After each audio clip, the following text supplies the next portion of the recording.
नमस्कार मित्रों, जैसा कि मैंने आपको बताया था, हमने अपने सम्मानित सब्सक्राइबर से टाइम मांगा है 3 अगस्त तक की टाइम उन्होंने मांगी है कि 3 अगस्त तक हमारे पास निवेदन आया था MGKVP रिलेटेड सिलेबस से संबंधित एस्पिरेंट्स जो हैं उनके LLB 6 सेम के एग्ज़ाम हैं, उसके लेक्चर हम परफॉर्म करेंगे 3 अगस्त तक। उसके बाद हम इंडियन पॉलिटी कॉन्स्टिट्यूशन को कंटिन्यू कर देंगे जहाँ से हमने ग्राम पंचायत पढ़ाए थे। तो हमारा जो सेकेंड पेपर है यहाँ पर कंसर्न सब्जेक्ट 31 जुलाई 2023 को है। पेपर सेकेंड का नाम है विक्टिमोलॉजी एंड क्रिमिनोलॉजी, सेमेस्टर 6 है। According to the syllabus of MGKVP university Varanasi, MGKVP university Varanasi law department के हिसाब से जो सिलेबस बनाया गया है 6 सेमेस्टर का फाइनल सेमेस्टर। तो ये इससे रिलेटेड जो टॉप कॉलेज है हमारे पास श्री हरिश्चंद्र स्नातकोत्तर महाविद्यालय वाराणसी, वहाँ पर भी एग्जामिनेशन डेट लगे हैं और सभी एफिलिएटेड MGKVP के सेमेस्टर 6 के एग्जामिनेशन के हो रहे हैं। इसके लिए हम यूनिट फर्स्ट पे हमने यहाँ पे लेक्चर सेकंड पेपर का स्टार्ट किया था। इसमें स्कूल्स ऑफ क्रिमिनोलॉजी हमने आपको बताया था। क्या बताया था?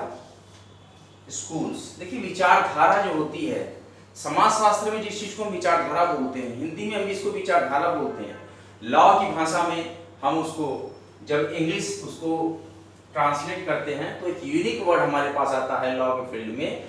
विचारधारा को हम कहते हैं स्कूल। क्या बोलते हैं यहाँ पर विधि की भाषा में? स्कूल। जब क्रिमिनोलॉजी की भाषा में हम स्कूल लिख रहे हैं तो इसका मतलब विचारधारा है। तो इस तरीके की विचारधारा थी क्लासिकल और नियो क्लासिकल। तो हमने आपको दोनों के बारे में बताया था। अब थोड़ा सा हम आपको स्कूल्स ऑफ क्रिमिनोलॉजी के दोनों पार्ट पर एक बार आपको हल्का सा हम डिस्कस कर देते हैं कि क्या मेन पॉइंट। अपराध शास्त्र के संदर्भ में शास्त्रीय विचारधारा और नवीन शास्त्रीय विचारधारा क्या थी? What are the classical school and neo classical schools in reference to criminology? किसके रेफरेंस में? क्रिमिनोलॉजी के रेफरेंस में आपको बताना है कि विचारधाराएं क्या है। तो हमने आपको सब कुछ बताया था कि इसमें जो हमारे पास होता है क्लासिकल, इसमें क्लासिकल स्कूल ऑफ क्रिमिनोलॉजी में क्या होता है? क्लासिकल स्कूल ऑफ क्रिमिनोलॉजी में जो हमारे पास है कि इसमें राज्य के कठोर, देखिए ध्यान से समझिएगा, राज्य के कठोर, ये हम फर्स्ट यूनिट आपको पढ़ा रहे हैं। राज्य के कठोर प्रतिबंध से छुटकारा पाने के लिए, प्रतिबंध से छुटकारा पाने के लिए सारे अपराध, ये सारे के सारे जो कॉन्सेप्ट हम अपराधियों के लिए पढ़ रहे हैं, ध्यान दीजिएगा। व्यक्ति की पाने में, व्यक्ति की, मेरी वाणी पर ध्यान दीजिए, मैं जो बोल रहा हूं वो स्पष्ट है, वो आपको सुनाई दे रहा है। तो ज्यादा आप ये मत समझिए कि बोर्ड दूर है नहीं दिख रहा है तो इससे क्लियर नहीं हो रहा है। जब मैं बोल रहा हूँ आप सुन रहे हैं, ये भी बहुत अच्छा एक इंटरफेस हमारे आपके बीच में बन रहा है कि राज्य कठोर प्रतिबंधों से छुटकारा पाने में व्यक्ति की तर्क बुद्धि का सक्रिय योगदान है। व्यक्ति की तर्क बुद्धि का सक्रिय योगदान रहा है।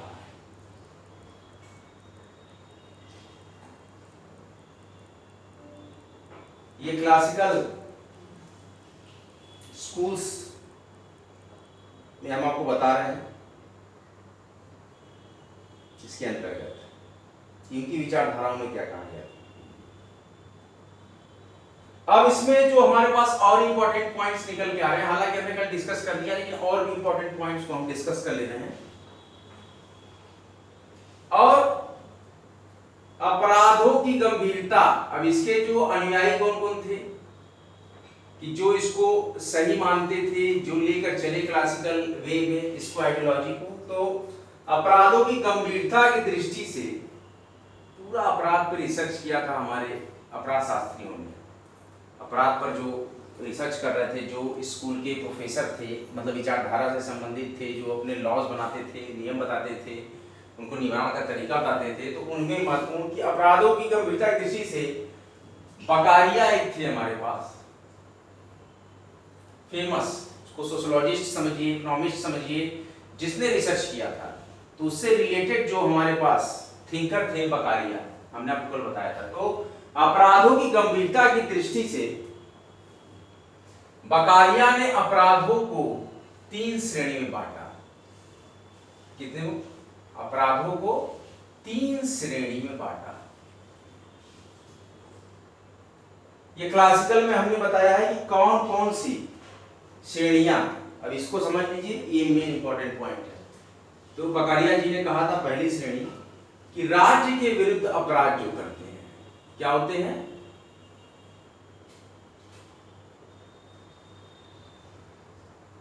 जहां के आप निवासी हैं उसके विरुद्ध जब अपराध करते हैं तो उसमें क्या आता है, जैसे कि आप राजद्रोह कर रहे हैं, क्या कर रहे हैं? राजद्रोह कर रहे हैं या देशद्रोह कर रहे हैं। देखिए अपराध की जो श्रेणी है उसको हम बताते चल रहे हैं कि देशद्रोह कर रहे हैं, या तो आप सैन्य विद्रोह कर रहे हैं।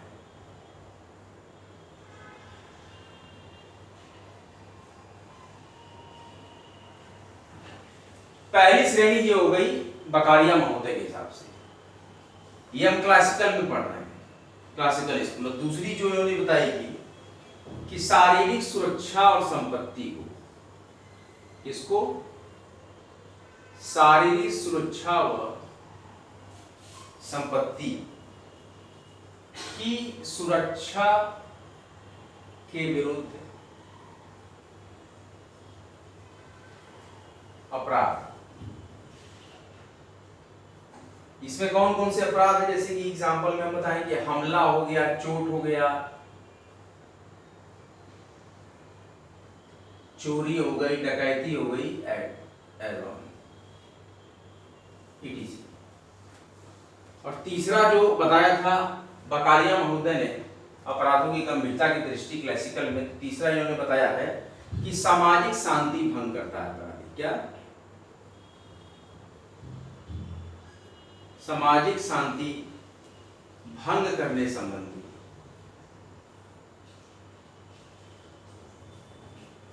अपराध, जैसे कि दंगा करना, बलवा करना, ठीक है, मारपीट करना, अफवाह फैलाना इत्यादि।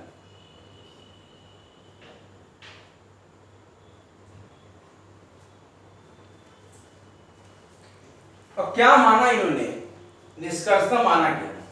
क्लासिकल, अभी में स्कूल का पूरा निचोड़ निकाला है, क्लासिकल स्कूल के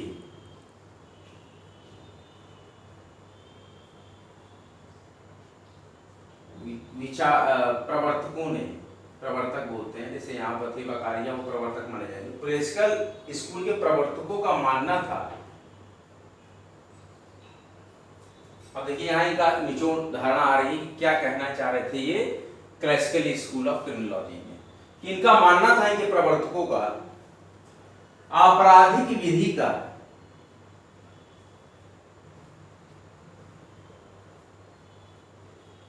कहना था कि आपराधिक विधि का प्राथमिक आधार, देखिए यही से आपको कॉन्सेप्ट समझ में आ जाएगा कि क्या कहना चाह रहा था नियो क्लासिकल में और क्लासिकल। तो क्लासिकल स्कूल के प्रवर्तकों का मानना था कि आपराधिक विधि का प्राथमिक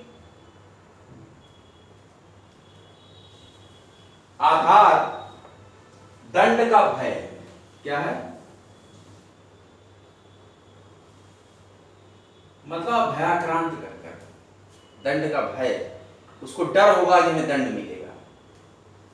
तो इसीलिए वे न्याय निर्णयन में, न्याय दिलाने में जो निर्णय देते हैं उसमें क्या करते हैं क्लासिकल में, दंडाधिकारी को, माननीय हमारे जज जो देंगे, न्यायिक विवेक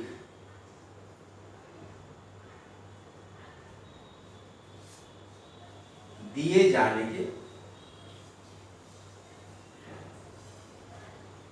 पक्षधर नहीं, किसी प्रकार की सहायता नहीं, कोर्ट में नहीं जाएगा, स्वयं ही न्याय निर्णय कर देते हैं दंडाधिकारी जो दंड देते हैं उस क्रिमिनल को, तो वो मामला न्यायिक विवेक दिए जाने के पक्ष में नहीं, तो वो न्यायालय तक वो मामला न जाए, उसको किसी तरह का न्याय न मिले, उसको पूरी तरीके से दोषी मानिए उस क्रिमिनल को। तो क्रिमिनल के किसी भी आधार को आप वहां नहीं समझ रहे हैं, समझिए बात को, वो क्रिमिनल के किसी आधार को नहीं समझ रहे हैं, वो क्या कर रहे हैं, सीधे सीधे नहीं पक्ष में है न्याय निर्णय, अगर वो है अपराधी तो उसको सजा दी जाए। और नियो क्लासिकल स्कूल में क्या हुआ था, इसको भी समझ लीजिए, समझ लीजिए, हमने पढ़ा दिया आपको, समरी दे रहे हैं, एग्जाम में आप लिखेंगे क्या, कंक्लूड क्या करेंगे, इसके लिए बताया जा रहा है। डेफिनेशन तो आपको हमने कल पूरी की पूरी अंग्रेजी भाषा में डिस्क्राइब कर दी थी। तो नियो क्लासिकल स्कूल में क्या था, क्यों आया, क्या नीड क्या पड़ी,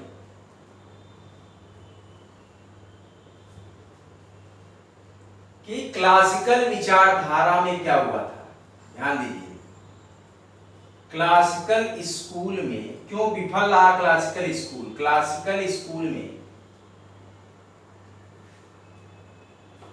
प्रतिपादित, क्लासिकल स्कूल में प्रतिपादित स्वतंत्र इच्छा का सिद्धांत, जो इच्छा करेंगे वही आप करेंगे, इस तरीके का था। हम उसको न्यायिक रिव्यू नहीं करने देंगे, असफल हो गया, ये नहीं माना एक मेजॉरिटी ने, देखिए यहीं पर असफल रहा, ध्यान दीजिए, क्लासिकल स्कूल में प्रतिपादित स्वतंत्र इच्छा का सिद्धांत असफल हो गया, फेल्योर हो गया ये स्कूल, समरली हम देख ले तो ये स्कूल फेल्योर हो गया। अब आया क्या इसमें, नियो क्लासिकल में जब हम प्रवेश करते हैं तो सबसे पहले हम री समरी लेते हैं, तो री समरी एक शब्दों में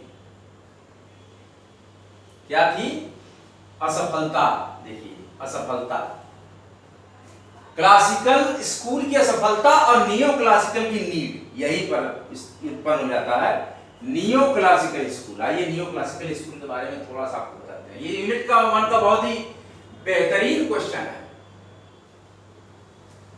बहुत ही बेहतरीन क्वेश्चन है, 100% ये क्वेश्चन आएगा ही आएगा 31 जुलाई के एग्जाम में। क्लासिकल स्कूल ऑफ क्रिमिनोलॉजी, किसी भी अपराधी के, किसी भी क्रिमिनल के, किसी भी जो अपराध करने के लिए प्रेरित है या अपराध कर चुका है, उसके मानवाधिकारों के प्रति, उसके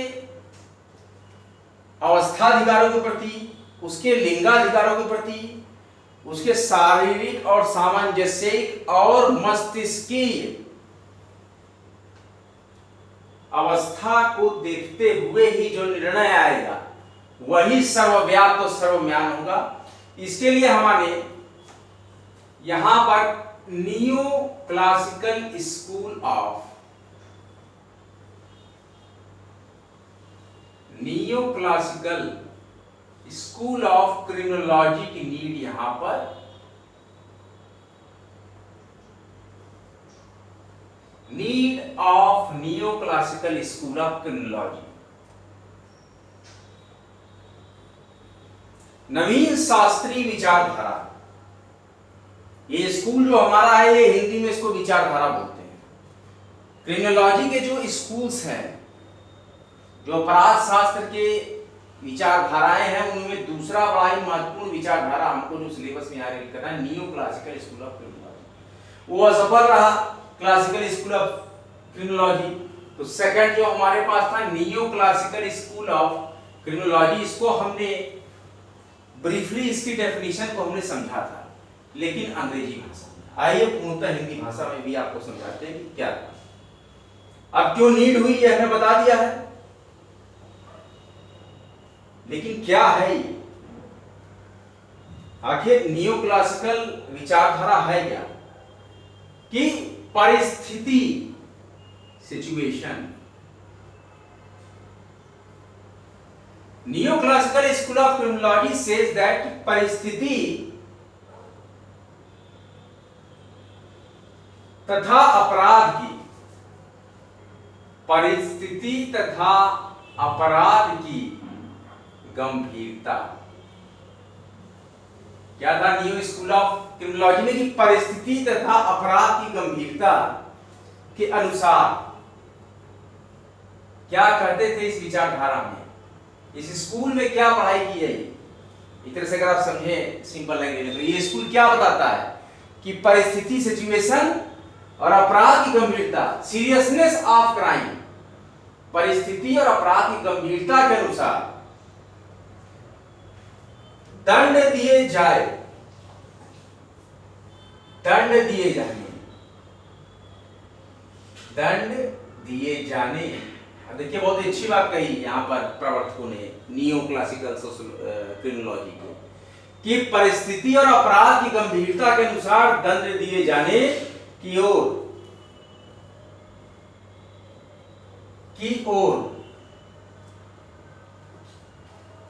क्लासिकल स्कूल ने, क्लासिकल स्कूल ने कोई ध्यान नहीं दिया। देखिए ड्रॉबैक हम बता रहे हैं,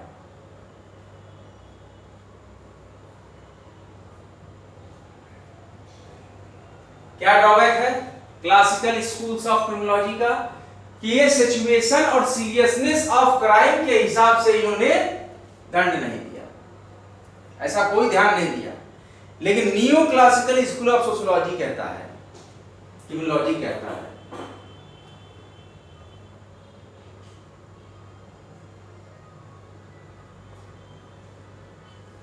इस विचारधारा,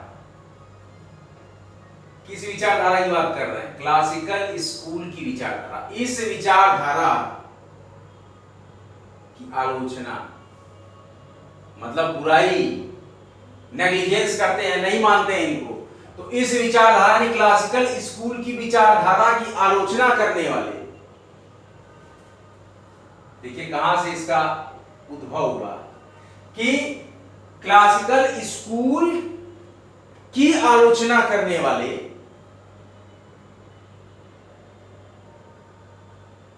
विचारकों के दृष्टिकोण को भी, विचारकों के दृष्टिकोण को ही नियो क्लासिकल स्कूल,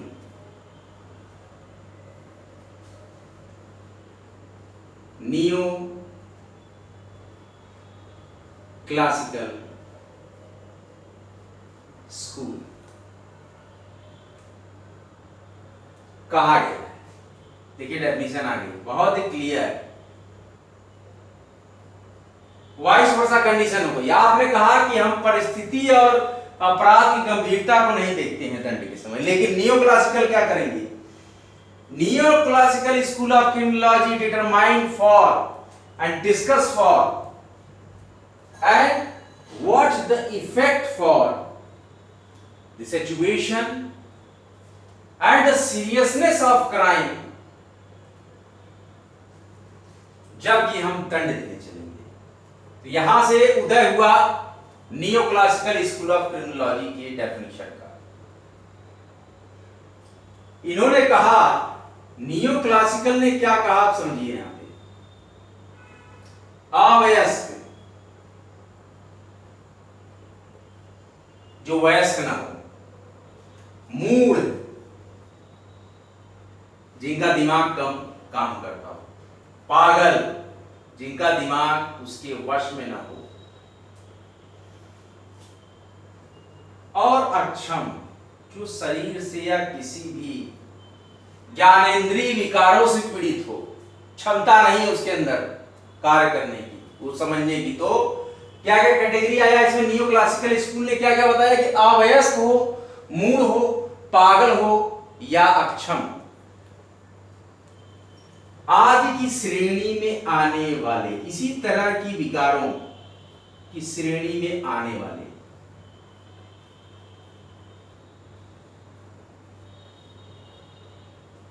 इसी तरह के विकारों की श्रेणी में आने वाले अपराधियों, देखिए सारा रिसर्च अपराधियों पर हो रहा है कि आखिर अपराधियों का जो राइट्स है उसको ध्यान में रखते हुए हम उसको सजा दें और उसको उसकी सजा देने के साथ ही साथ उसके मन मस्तिष्क में, उसके अंदर जो ये आपराधिक प्रवृत्ति करने की क्षमता है उसमें एक सकारात्मक सुधार करने के लिए प्रेरित करते हैं विचारक neo classical schools of criminology. कि अवयस्क हो, मूढ़ हो, पागल हो, अक्षम हो, इसी तरह की श्रेणी में आने वाले अपराधियों को सामान्य अपराधी के समान को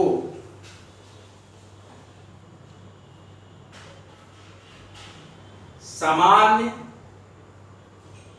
अपराधी के समान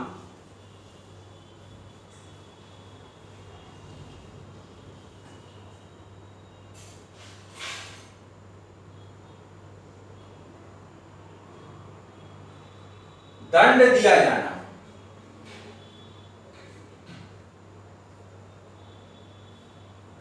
दंड दिया जाना सरासर भूल होगी, एकदम से गलत होगा, मिस्टेक मानी जाएगी। ये जो विचारधारा थी, ये जो स्कूलिंग थी, ये जो स्कूल था, ये school of criminology is named as the neo classical school of criminology.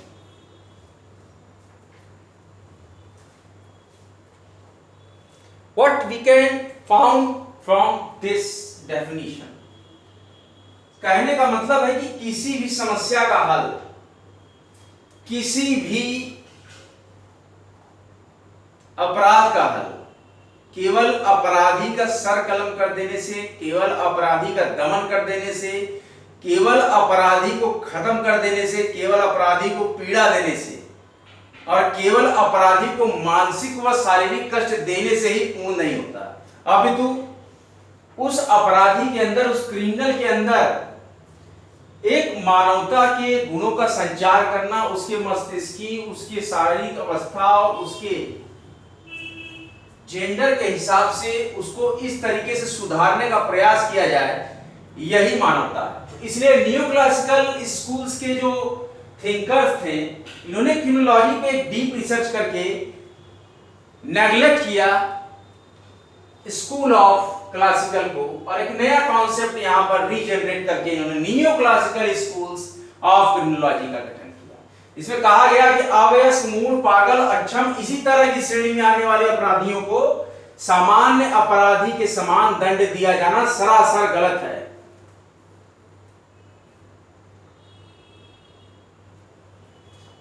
तो क्या है कि इनके प्रति, मतलब कि जो पीड़ित श्रेणी के अपराधी हैं, तो इनके प्रति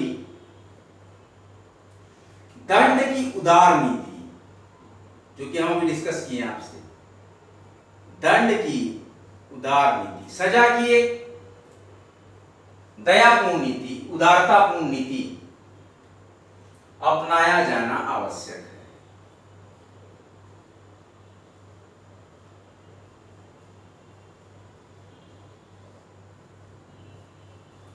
लिखने को हम 300 शब्द लिख दें, लेकिन एग्जैक्ट रूट और एग्जैक्ट कंक्लूजन यही है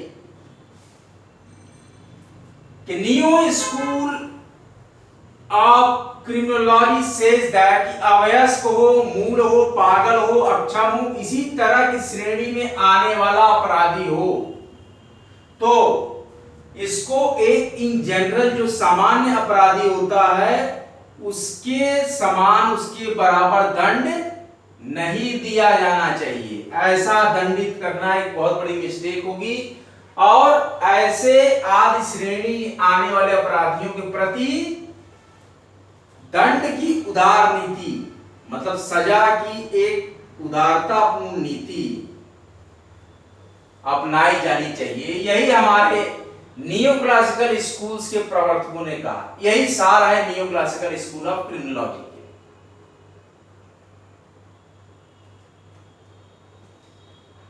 के। इनके प्रवर्तकों ने, neo classical school of criminology के प्रवर्तकों ने अपराध शास्त्र का अध्ययन, क्रिमिनोलॉजी का अध्ययन अपराध शास्त्र का अध्ययन शास्त्रीय पद्धति से किया।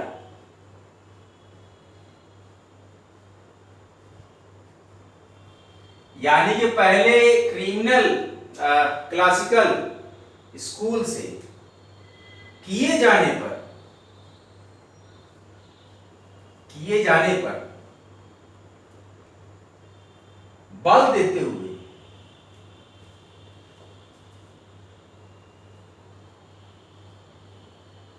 ये सैलिएंट फीचर्स हैं नियो स्कूल ऑफ क्रिमिनोलॉजी।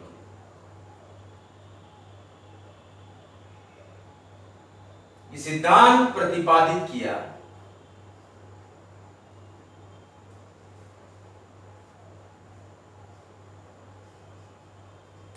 क्या सिद्धांत प्रतिपादित किया? अपराधी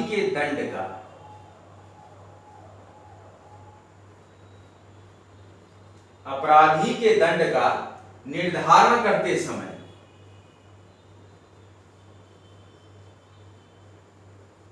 यही बात जो हमने ऊपर बोली है कि सामान्य अपराधी के बराबर न रखें। इसको मानसिक दशा, जो भी विशेष तरह के अपराधी हैं की मानसिक दशा, मनोविकार पीड़ित,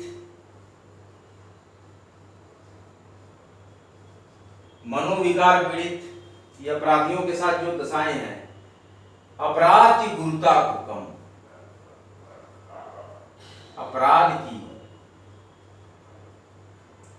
को कम करने वाली परिस्थितियों पर विचार किया जाए।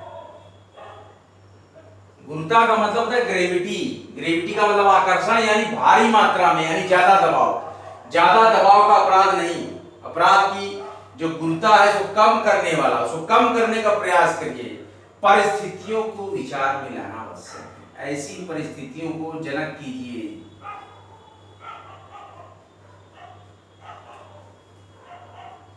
विचार में लाना आवश्यक है। उनको सुधारने का प्रयास कि वो कम अपराध करे, जो कि मानसिक दशा से पीड़ित हो, मनोविकार से पीड़ित हो। अपराध की गुरुता को कम करने वाली परिस्थितियों को विचार में लाना आवश्यक है। और मनोविकार से पीड़ित अल्प वयस्क अपराधियों को अन्य अपराधियों की तुलना में कम दंड दिया जाना उचित है। तो गिलिन ने क्या कहा इस कॉन्सेप्ट पर? गिलिन ने कहा एक बात, गिलिन का नाम आप जानते होंगे, फेमस सोशियोलॉजिस्ट हैं गिलिन, तो क्रिमिनोलॉजी में भी अपना योगदान। देखिए गिलिन ने क्या कहा। Gillin says that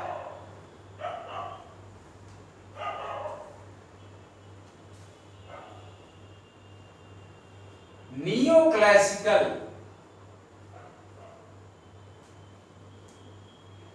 branch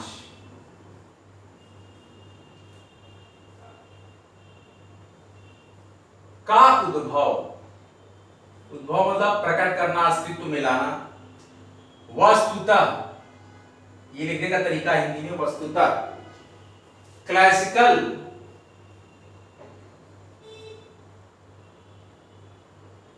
school के समान दंड सिद्धांत की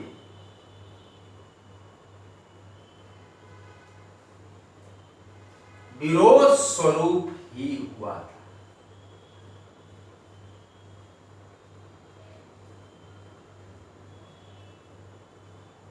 क्लियर? जिसने सभी नियोक्लासिकल ब्रांच या नियोक्लासिकल स्कूल, जिसने सभी अपराधियों को समान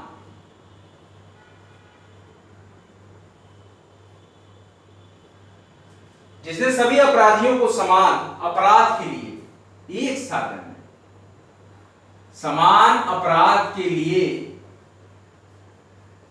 एक साथ दंड दिए जाने की मतलब एक तरह का दंड दिए जाने की व्यर्थता सिद्ध कर दिखाई थी। व्यर्थता मतलब ये सही नहीं है, उचित नहीं है, बेकार की व्यर्थता सिद्ध कर दिखाई। इसी ने नियोक्लासिकल ब्रांच में क्या कहा? देखिए, according to the Gillin, neoclassical branch का उद्भव वस्तुतः क्लासिकल स्कूल के समान दंड सिद्धांत के विरोध स्वरूप ही हुआ था। क्या हुआ था? गिलिन ने कहा है कि नियोक्लासिकल ब्रांच का उद्भव वस्तुतः क्लासिकल स्कूल के समान दंड सिद्धांत के विरोध स्वरूप ही हुआ था, जिसने सभी अपराधियों को समान अपराध के लिए एक सा दंड दिए जाने की व्यर्थता सिद्ध कर दिखाई। व्यर्थता सिद्ध कर दिखाई मतलब कि ये जो आपका कॉन्सेप्ट है क्लासिकल स्कूल ऑफ क्रिमिनोलॉजी का, ये व्यर्थ है, ऐसा कहा था neo classical school of criminology ने। अब मानसिक दशाओं को देखिए, शारीरिक अवस्थाओं को देखिए, सेक्सुअलिटी को देखिए, हर तरह के बिंदुओं को देखिए, उसके बाद आप एक समान निर्णय दीजिए। इन्होंने बल दिया है कि अपराधियों को त्वरित तरीके से सजा देकर, जबकि उसकी मानसिक स्थिति मूड हो, पागल हो और मानसिक विक्षिप्त हो इत्यादि आदि अगर समस्याओं से वो ग्रसित है, शारीरिक और मानसिक और ज्ञानेंद्रिय पीड़ाओं से अगर वो सज्ज है, तो उस केस में आप सामान्य अपराधी के समान उस अपराधी को ट्रीट नहीं कर सकते। यही बात कही गई थी नियो स्कूल्स ऑफ क्रिमिनोलॉजी। मनुष्य स्वभावतः, इसमें जो एक और पॉइंट हमारे पास आया है कि क्या कहते थे neo school of criminology thinkers, मनुष्य स्वभावतः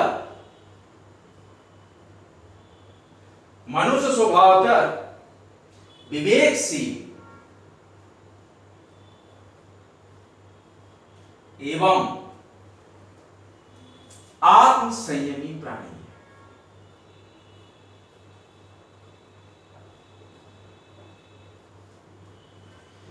मनुष्य स्वभावतः विवेकशील और आत्म संयमी प्राणी है, इसलिए वह मतलब मनुष्य, अतः वह अपने आचरण के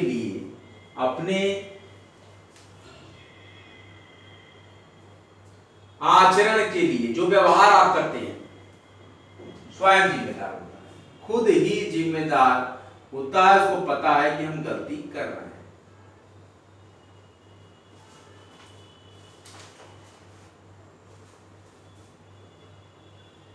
लेकिन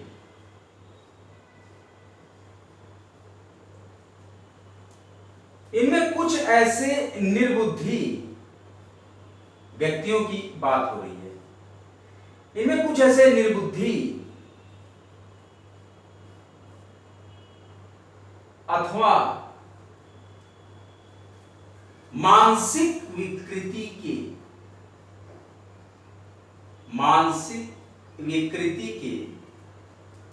व्यक्ति भी होते हैं,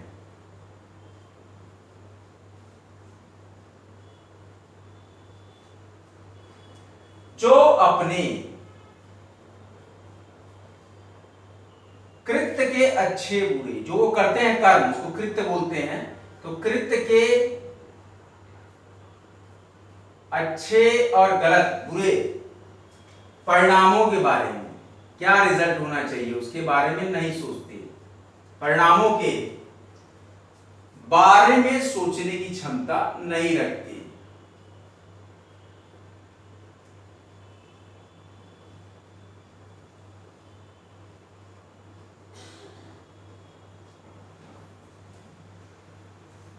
अतः ऐसे अक्षम, इसीलिए ऐसे डिसेबल, अक्षम व्यक्तियों को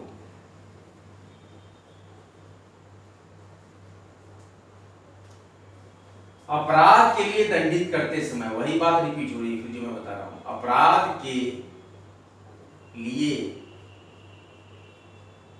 दंडित करते समय सामान्य अपराधी से भिन्न, वही बात जो हमने अर्लियर डिस्कस की थी, सामान्य अपराधी से भिन्न दंड दिया जाना, सामान्य अपराधी से भिन्न दंड दिया जाना उचित होगा। ये कहा नियो स्कूल ऑफ क्रिमिनोलॉजी। क्या रीजन दिया? क्योंकि ध्यान दीजिए, यहीं पर लीड पॉइंट है, क्योंकि वे का मतलब कि जो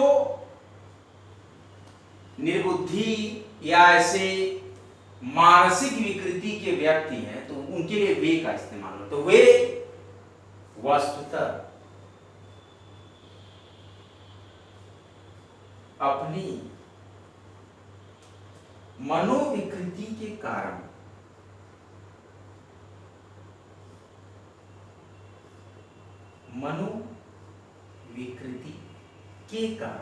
इस तरह के लोग क्या है, अपनी मनोविकृति के कारण अपराध नहीं करते।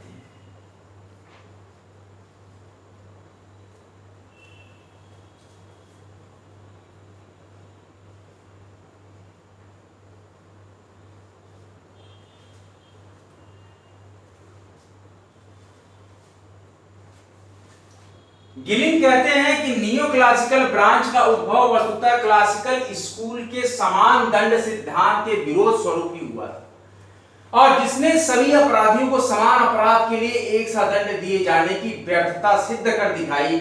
Neo classical school of criminology, कोई भी मनुष्य स्वभावतः विवेकशील और आत्मसंयमी प्राणी है, इसलिए वो अपने आचरण के लिए खुद ही जिम्मेदार होता है, जबकि इसमें कुछ ऐसे निर्बुद्धि या मानसिक विकृति के व्यक्ति भी होते हैं जो अपने कृत्य के अच्छे बुरे परिणामों के बारे में सोचने की क्षमता नहीं रखते, उनको नहीं पता है क्या इसका परिणाम है। तो वैसे विशेष व्यक्तियों के लिए, मानसिक विकृत या अक्षम व्यक्तियों के लिए, तो ऐसे डिसेबल व्यक्तियों को अपराध के लिए दंडित करते समय सामान्य अपराधी से भिन्न दंड दिया जाना उचित होगा, क्योंकि ऐसे मानसिक विकृत, मनोविकृत व्यक्ति अपनी इस डिसेबिलिटी के कारण, अपनी मनोविकृति के कारण ऐसे व्यक्ति अपनी मनोविकृति के कारण अपराध नहीं करते हैं, तो बोध नहीं होता है उस अपराध का। यह कॉन्सेप्ट हमारे थिंकर्स ने दिया new classical school of criminology के।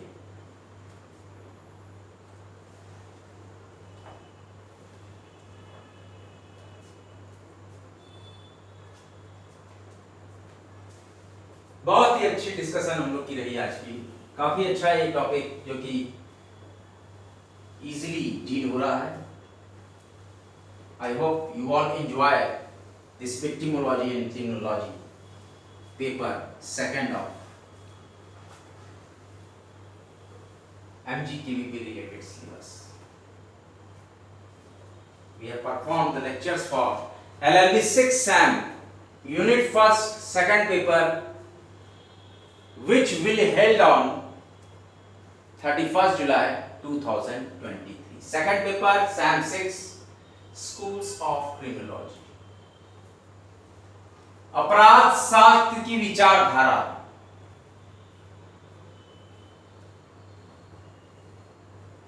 What contribution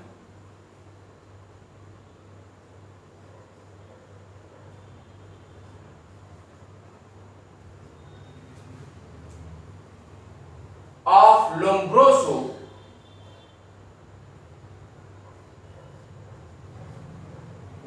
contribution of Lombroso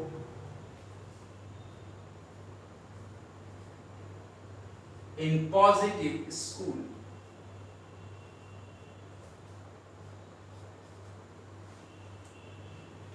Or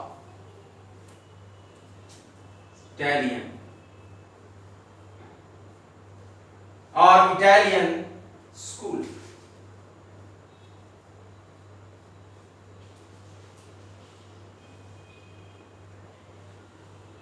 Explain briefly.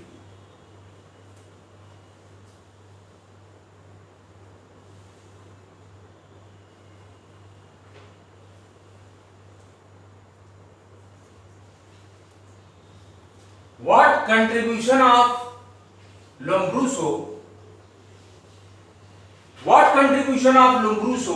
in positive school or Italian school? Explain briefly.